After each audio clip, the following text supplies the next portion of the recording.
What you're about to experience has no ads, no gimmicks, just a true story with a wildly imaginative twist. It began as a top-secret project in Northumberland County, created to help celebrate America's 250th birthday. I first tried to write it as a book, and finally brought in all the footage I'd collected. Somewhere in the editing room, it stopped being just a project and became a documentary.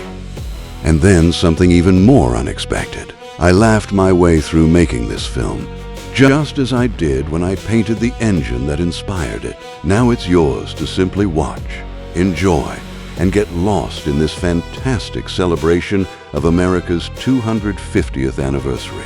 To my father, my son, and my daughter, I love you, and thank you for loving me. To all my family, friends, and every viewer, grab your popcorn, raise your glass, and cheers. Happy birthday, America!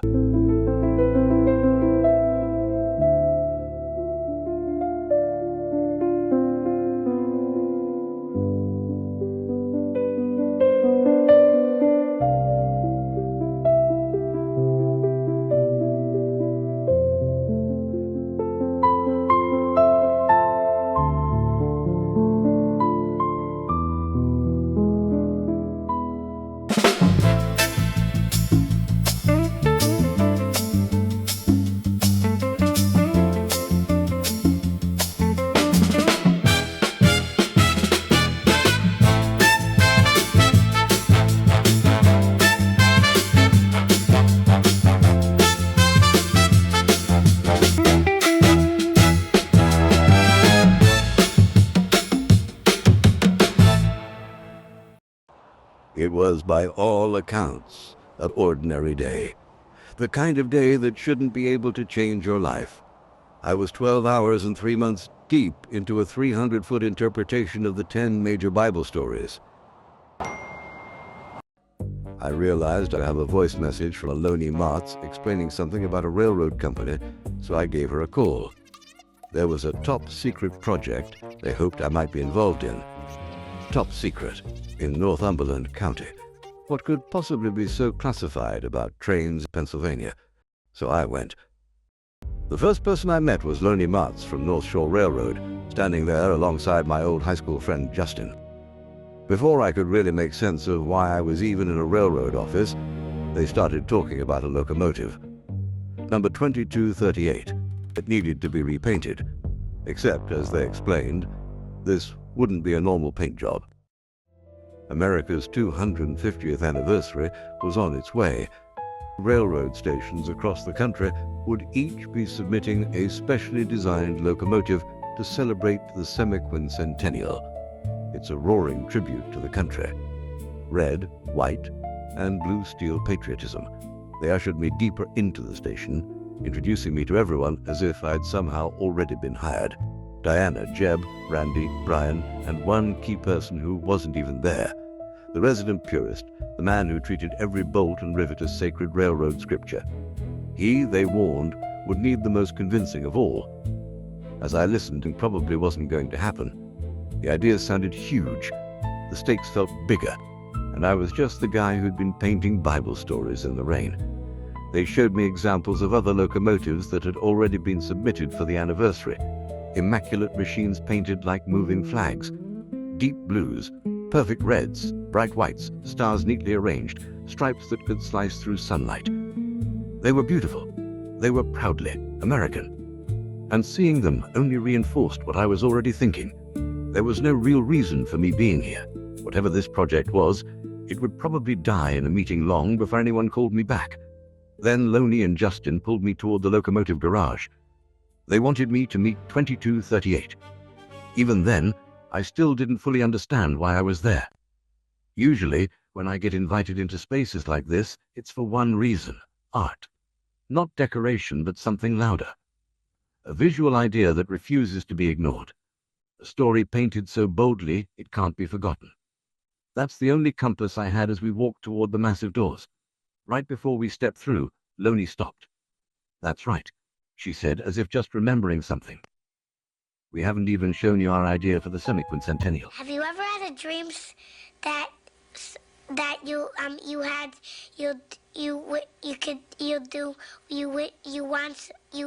could do so you do. Justin opened the door. There she was. Locomotive 2238, one of North Shore's hardest working engines, sitting there like a living animal catching its breath, metal still ticking as it cooled. Completely intimidating, a black steel cathedral on wheels. Lonnie handed me her phone. The screen glowed like one of those mysterious briefcases from a Quentin Tarantino movie. It felt almost wrong to look directly at it. What was I seeing? Their concept laid out across 2238's body was nothing short of a fever dream of American history. George Washington crossing the Delaware, the Declaration of Independence unfurled, the Liberty Bell, purple mountain majesties, a bold eagle soaring above amber waves of grain straight out of America the Beautiful, the American flag stretched in motion, the Statue of Liberty and fireworks exploding into the sky. Collaged across a single locomotive.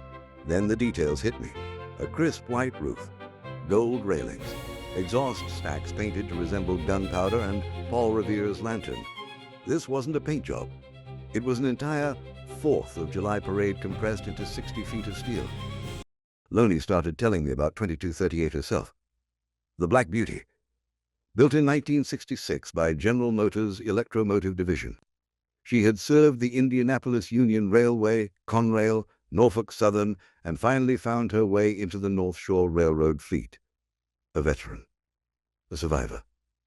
A workhorse being asked to become something mythic. I was in awe for several reasons. First, because Lonnie's Photoshop mock-up was perfect. An Unreal Vision perfectly wrapped around the contours of 2238. Second, because this was the sort of wish list, concept that never makes it out of a back office.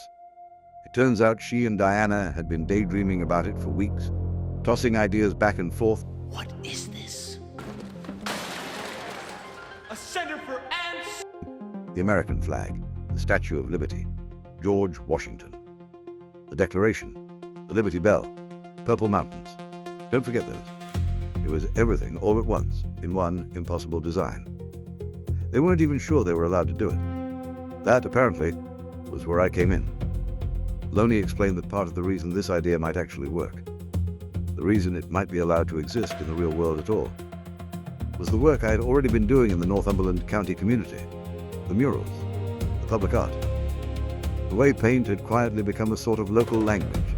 She said, almost casually, that without someone like me, this wouldn't be possible. Standing there in front of a breathing giant of steel, holding a glowing phone filled with an overstuffed dream of American history, it suddenly felt like the most unlikely thing in my life had just arrived disguised as a regular Tuesday. A top-secret project in a small county, a black locomotive waiting in the semi-dark, and an idea so wildly ambitious it shouldn't exist. And yet, somehow, it did. So I think I got time to tell you people a little story. Tasked by North Shore Railroad in Northumberland, Pennsylvania, we agreed to shoot for nothing less of remarkable. The engine 2238 was being fitted to look new once again as I balanced on higher spots, holding on and leaving all ignorance behind. We will be this close for the next few months. I thought I was painting, but I was actually hugging a piece of history.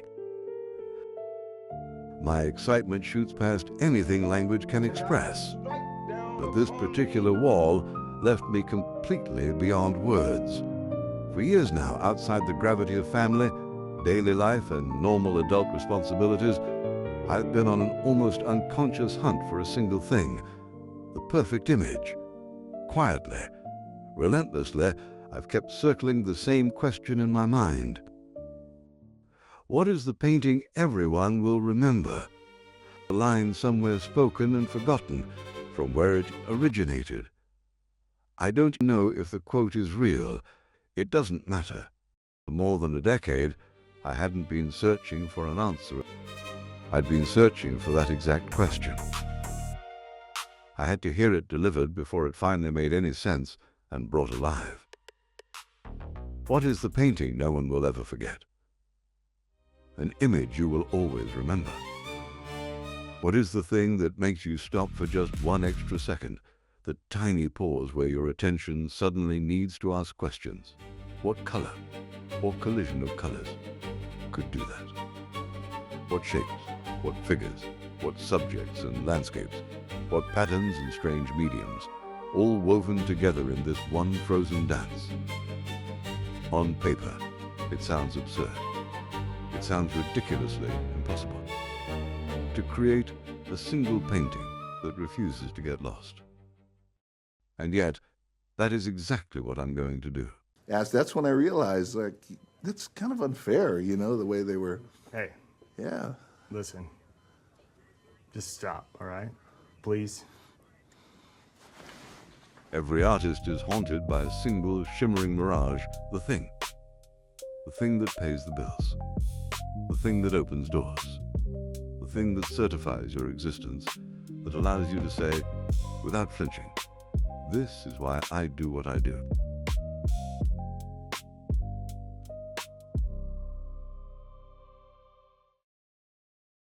It's imagined as that moment when your work is sought out instead of offered, when your name travels further than your body, when you finally decline the awful jobs because you no longer need them.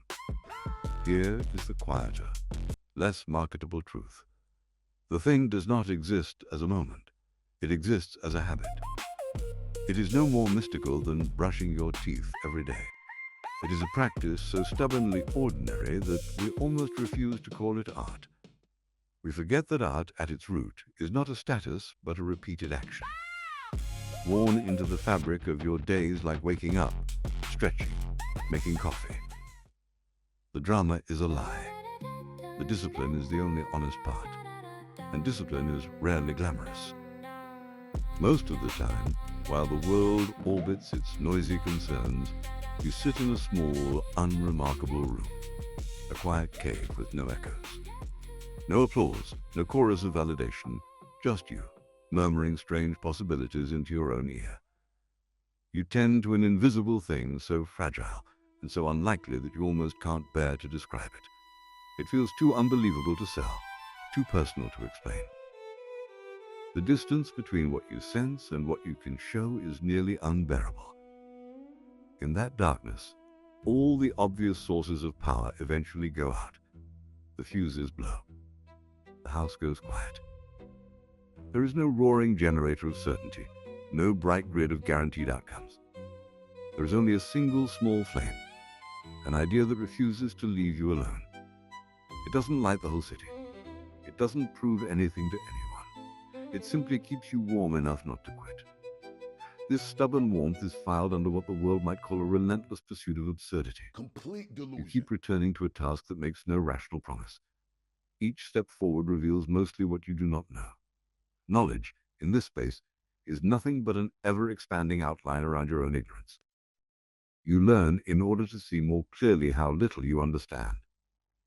And yet, doing remains something entirely different from knowing.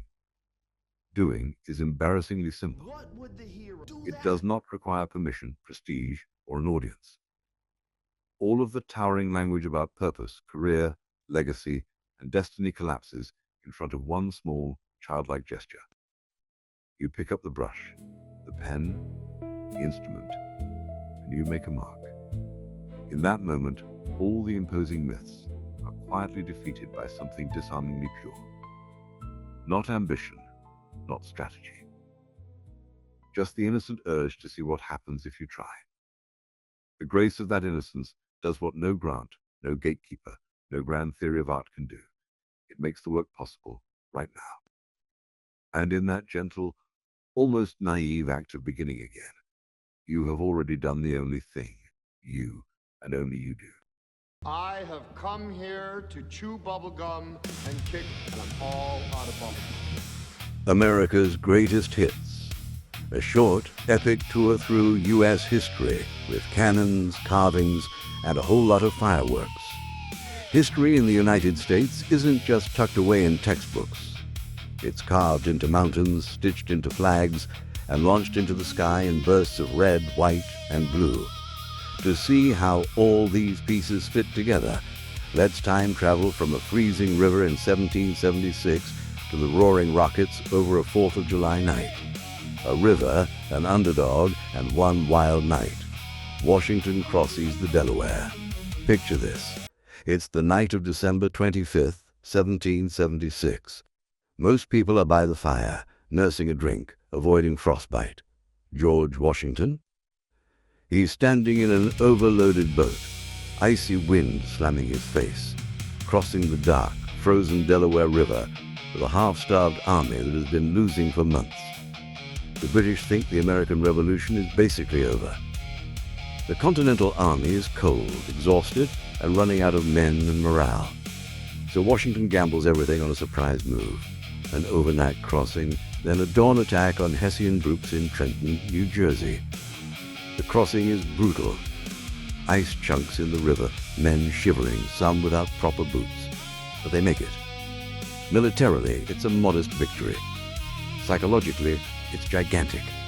The message to the world, and to Americans themselves, is loud and clear. This rebellion is not dead. That freezing river becomes the first major symbol of the American spirit, desperate, improvised, but absolutely unwilling to quit. That shook an empire. The Declaration and the Liberty Bell. Fast forward a few months to Philadelphia, 1776. In a hot, cramped room, a group of colonists signs a document so bold it might as well be a declaration of war poetry. The Declaration of Independence. We hold these truths to be self-evident, that all men are created equal. Those words didn't match reality yet, not by a long shot. Enslavement, inequality, and exclusion were everywhere, but the idea was radical. Governments exist to protect rights, not to grant them. And if they fail, the people have the right to change the system. Not far from where those words were debated hangs the Liberty Bell. Legend has it the bell rang to announce independence. Historians argue about the exact details, but what matters is what the bell became, a symbol of freedom.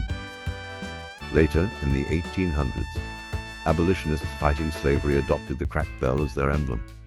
Imperfect, damaged, but still ringing. America, in a way, is that bell, flawed and cracked, but still trying to ring for liberty. Purple mountain majesties and amber waves of grain and green. Skip ahead to the 19th century. The country pushes westward, over plains, across rivers, through deserts, and up into snow-capped peaks. The geography hits people so hard it turns into poetry. In 1893, Catherine Lee Bates writes the words to America the Beautiful, after seeing the Rockies and endless fields of grain, the purple mountain majesties, above the fruited plain. America, America, from sea to shining sea. Those purple mountains and amber waves of grain, or green, if you've driven past summer cornfields in the Midwest, become more than scenery. They're the backdrop to a national story, a place so vast and varied that it invites gigantic dreams.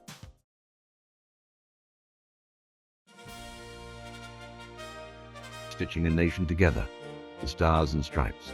Now to the flag. Probably the most recognizable rectangle on Earth. During the Revolution, the early American flags were a bit of a design experiment.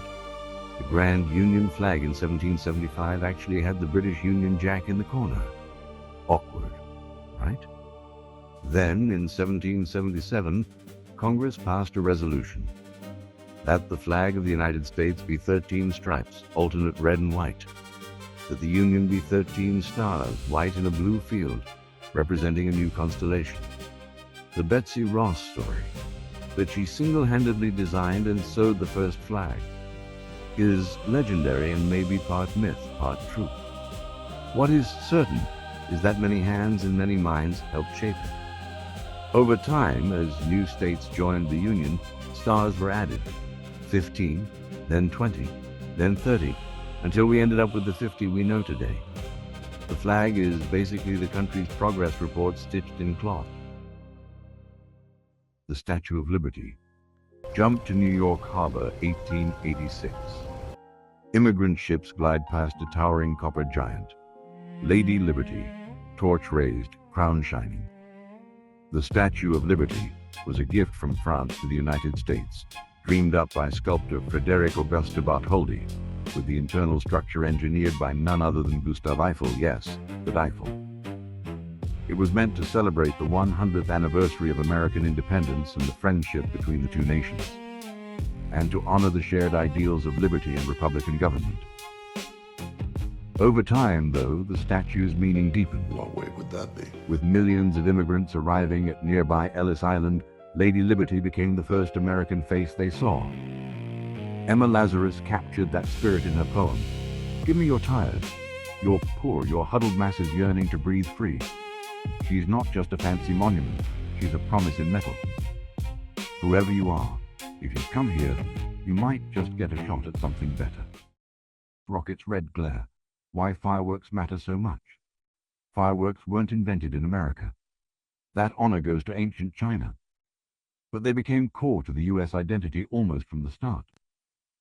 The first anniversary of independence, Philadelphia celebrated with bells, bonfires, and illuminations in the sky. From then on, explosions of color became the way Americans marked their national birthday. They symbolize a lot at once: the danger and chaos of war. The same energy that once came from cannons and the rocket's red glare now turned into art, the celebration of survival. That after civil wars, depressions, and world wars, the country is still here, the shared moment. Millions of people, heads tilted back, watching the same sky. Fireworks, a history turned into light and sound, a reminder that freedom was loud, risky, and hard-won. America's big contributions, beyond the monuments. So what came out of all this? Besides flags, statues, bells, and giant stone faces, a few of the most notable historic contributions of the United States include a written, evolving Constitution. The U.S. Constitution In 1776, didn't invent democracy, but it built a durable framework for a large, diverse republic, with checks and balances, and the idea that power comes from the people. Its influence spread across the globe as other nations borrowed, tweaked, and argued with its ideas. The expansion of civil and human rights.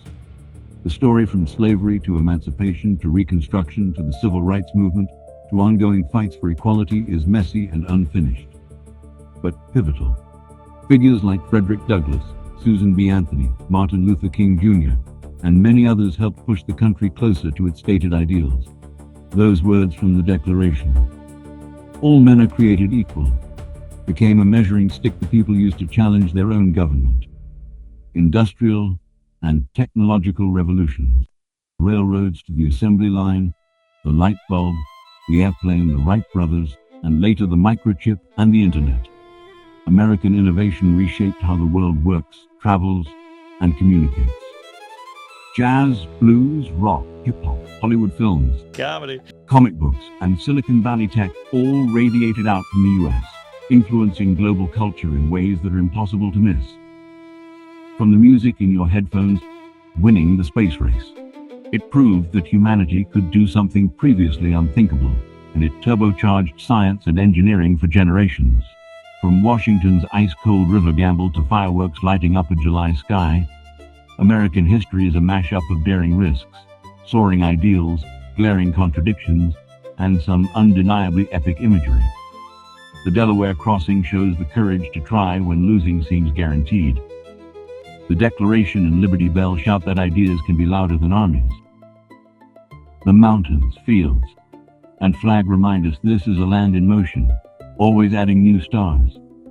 The Statue of Liberty throws light on the promise to strangers at the gate. And every year, when the fireworks go off, we're not just celebrating what was. We're being challenged, quietly, by all these symbols to decide what comes next.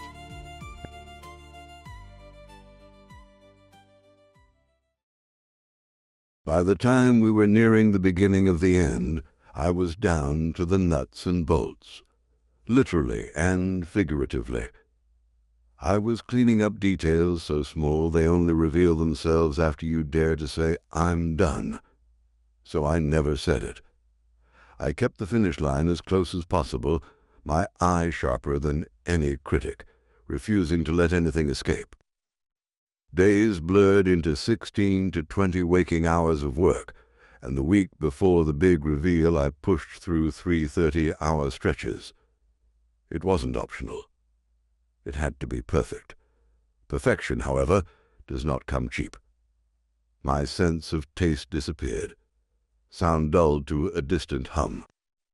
The Declaration of Independence alone swallowed an entire month of my life, and that was after I'd already completed most of everything else in the first few weeks. That month was a slow, grinding kind of agony.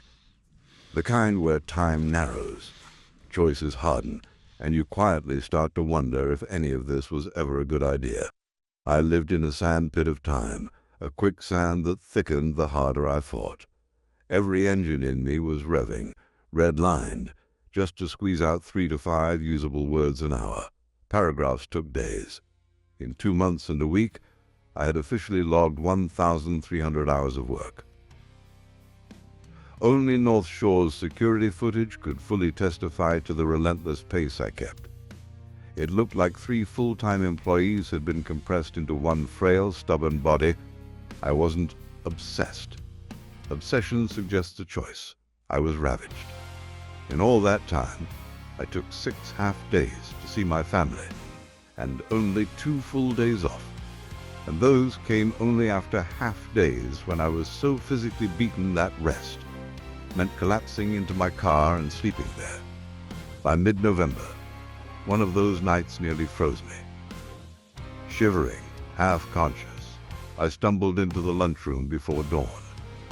Trying to wake up before my 10th alarm warned me that staff would be walking in at any minute. Then I went back to work. People like to say it's a marathon, not a sprint. They are wrong. It is both. It is a marathon and a sprint, all the way to the end. Friends and family gently remind you that beauty takes time, that perfection is slow, that relationships and love are what truly matter. They're right. And yet, in the moment, none of that changes the brutal math. Responsibilities, promises, and deadlines do not care that you are never around. The job must get done. And you must do it while still driving to birthdays, showing up at reunions, making the appointments, sitting at the gatherings that remind you who you really have in your life and what is truly at stake. This is not an everyday job. It isn't familiar or predictable. Most people never have to consider that their ordinary, stable positions, their offices, their shifts, their routines, exist only because a handful of people once chose to endure something like this. Environments get built. Circumstances get engineered. Someone had to lie awake at night, to plan, to strategize, to practice, and to execute through the worst of times, so that others could one day show up and clock in.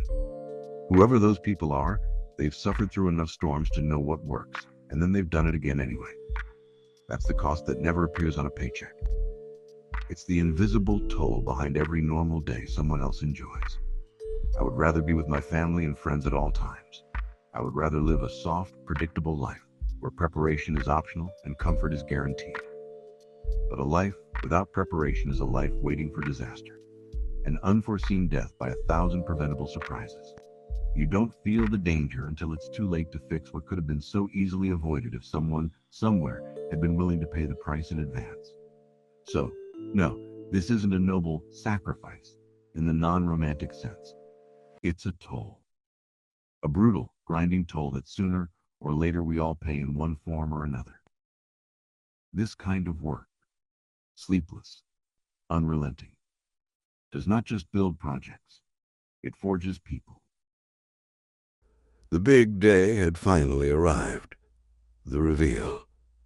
County commissioners, state representatives, suits and name badges everywhere. Reporters and news crews stood ready, microphones pointed like weapons. How long did it take? Why did you do this? Who was involved? I was a babbling mess, saying whatever surfaced in my mind fast enough to fill the silence. Excitement buzzed through the air as everyone waited on this brutal December day. The same kind of sharp, cold Washington felt almost 250 years ago. North Shore was electric. They'd invited the biggest railroad magazines, newscasters, and other rail companies. No one in the rail community would have ever guessed that something like this was being built in the deep corners of a garage. Time served, and I served it well. Proud, but not relieved. Photos and videos were flying onto social media. Engagement spiked, word spread, messages poured in. I was exhausted, but not tired of the work. I had clawed my way out of the sandpit again, like I did. Glistening shine and immaculate imagery is proof. At the end of the event, there was a final train ride. We rolled through a few neighboring towns just to showcase this new gift to the community. Look what we have done. Look at what we do. Photographers, videographers, and journalists waited along the line, tipped off about where we'd be passing. Some caught perfect frames, once-in-a-lifetime shots. Others chased the train, desperate to capture anything at all. Community was buzzing. North Shore wasn't just satisfied, they were genuinely happy. My phone lit up with calls, texts, and messages. Congratulations on a stupendous job. You did it. You pulled it off. I soaked it in, tired but composed, yet something inside the calm started to crack. By the end of that first day, a handful of railroad employees started to joke with me. Bet you're hoping this is the last train you ever do. Don't you put that evil on me, Ricky Bobby! I'd laugh and answer, no, I hope it's the first of all the trains I will do, cocky to some. A quiet prayer to me. Around 2 p.m., barely 10 hours after I'd finished, I stepped aside and quietly raised my hands and celebrated as if I'd just won a gold medal at the Olympics. No podium, no applause. Just an invisible solo victory. No, Adrian, I did it. Moment with no one around to say it out loud. Tears slipped out as everything finally caught up with me. I thanked God for keeping my children, my father, my family, my aunts, uncles, their children, and their children's children, safe and healthy. I thanked God for keeping my community safe, for holding the county, the state, the country, and the rest of the world in place, knowing full well it's mostly pain and turmoil that push every species forward. I thanked God one more time that I'd been able to pull it off again, that my work might reach just a few people who secretly share this same strange gift, unable to even try to chase a dream. And if you are still going, if you are still doing, you still have a chance. You're still in the fight. We have to make it worth it. Back at North Shore, the train finally eased into the station. The event drew to a close. Hugs, handshakes, laughter, and cheers. The kind of ending you'd write into a movie, but something was off. There were no new projects being whispered about. No half-formed ideas for fresh murals. No client pulling me aside to say there was a top-secret job they needed help with. If anything could truly thrill me, it would have been exactly that. An unexpected client with a wild, impossible request. The silence around that fact grew louder. Through everyone else's happiness, a piercing truth cut through me. What now? It felt like the kids at the park had finally taken their ball and gone home. And there I was, coiled tight with energy, nowhere left to run. My children, my family, my friends all drifting toward their own routines. Be up early, be ready for the next day. By 4 p.m., people were closing out their day. By 6 p.m., families were finishing dinner, setting out clothes for tomorrow. By 10 p.m., the night was thick, and most of the world around me had gone to sleep. Christmas would be in a few days, followed by Washington's big day in history. I slipped back into my inner sanctuary. Stained clothes streaked with dried paint, colors dripping and pooling, Wu-Tang Clan through my headphones. No new jobs, no classified briefings, no next big thing. It's my own sunset. Because as long as you're doing, you are still living, which means you're still in the fight. You're making it worth it.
first shot was ever fired. It was a joke at first. Nothing in Augusta, Georgia, in May of 1781 seemed more absurd than the idea of a 20-year-old republic that wasn't yet raising a wooden mountain under the very noses of the king's best killers. But when the first log thudded into place and the British guns began to swing toward the half-built skeleton by St. Paul's Church, the laughter died. After that, the name felt like a prophecy. The night it truly began, the air over the Savannah River was heavy as a wet blanket. Torches spat and sizzled in the muggy dark while men moved like shadows, barefoot, hushed, stripped down to shirts and sweat. Private Eli Carter's hands were raw and bleeding by midnight. He didn't notice until he wrapped them around yet another length of pine. Up with it! Hup! Bellowed a rough voice. The log rose in a ragged, straining arc as a dozen men heaved together. Eli's shoulders burned. Someone grunted. Someone else cursed. The log slipped, then caught again. Careful, boys, another man said softly. King George is listening tonight. Eli recognized the calm drawl. Major Hezekiah Maham stood just beyond the circle of light, watching as if measuring each man and each log in his mind. Maham was not a big man, nor particularly loud, but there was something in his eyes, as if he already saw the tower complete, already heard the cannon speak from its crown. He had drawn it in the dirt just that afternoon, quick, confident lines. 4 great corner posts, cross-braced, logs stacked high, the whole carcass packed with earth until it was a man-made cliff. 30 feet up, he'd said, higher than Fort Cornwallis, higher than the Redcoats' walls, higher than their safety. They'll see us, Eli had blurted when he first heard the plan. Sir, the British, they already see us, Maham had replied. What matters is who sees farther. Now Eli understood. This wasn't a fort. It was an eye, being hammered together under cannon range. Somewhere out in the dark, beyond the church and the jagged black silhouette of Fort Cornwallis, Colonel Thomas Brown's men were watching. Brown, the legend whispered, had been burned and maimed by patriots early in the war, and he'd never forgotten. Some said he slept in his boots. Some said he didn't sleep at all. Eli shivered despite the heat. Carter, someone hissed. You planning to romance that log or move it? He blinked, bent his knees, and shoved. The log lurched forward into place. Above them, beyond them, across from them. The fort loomed, invisible but felt. The British guns were quiet now, but that meant nothing. It was the quiet of a wolf that had scented blood. By dawn, the tower had a skeleton, a crude frame clawing at the sky. General Henry Light Horse Harry Lee rode up just as the first gray light broke, his horse's hooves muffled in the loose dirt. His eyes traveled up the rising structure, then across the ragged line of men dragging more logs. Major Maham, he said, dismounting, you are either a genius or a madman. On the best days, General, Maham said, I aspire to be both. Andrew Pickens joined them, his weathered face unreadable. He studied the tower for a long moment, jaw working. Can you finish it under their guns? Pickens asked. Maham's gaze didn't waver. We have to. Lee looked at the half-born monster of timber and sweat. And when you do, then we climb above their walls, Maham said.